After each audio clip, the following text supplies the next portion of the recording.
लग्नाचं वय झालंय का की कायद्याचं उल्लंघन होतंय? बालविवाह हा केवळ सामाजिक शाप नाही, तर एक गंभीर दखलपात्र गुन्हा आहे. मित्रांनो, भारतामध्ये बालविवाह प्रतिबंधन कायदा लागू आहे. या कायद्यानुसार विवाहासाठी वयोमर्यादा काय आहे ते जाणून घेऊया. मुलगा 21 वर्ष पूर्ण आणि मुलगी असेल तर 18 वर्ष पूर्ण. जर कोणी बालविवाह लावून देत असेल किंवा त्याला प्रोत्साहन देत असेल तर 2 वर्षापर्यंत सक्त मजुरीचा कारावास, 1 लाखापर्यंतचा दंड. बालविवाह दखलपात्र, कॉग्नेझेबल आणि जामीन पात्र नसलेला नॉन बेलेबल गुन्हा आहे. विशेष म्हणजे अशा विवाहात सहभागी होणारे भटजी, नातेवाईक, अगदी लग्नाला उपस्थित राहणारे लोकही कायद्याच्या कचाट्यात येऊ शकतात. लक्षात ठेवा, बालविवाह रोखणे ही केवळ पोलिसांचीच नाही तर आपलीही जबाबदारी आहे.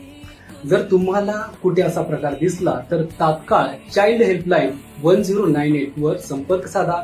कायद्याची ही माहिती तुम्हाला कशी वाटली हे नक्की कमेंट्स मध्ये कळवा. हा व्हिडिओ जास्तीत जास्त लोकांपर्यंत शेअर करा आणि माझ्या लीगल फंडाला फॉलो करा.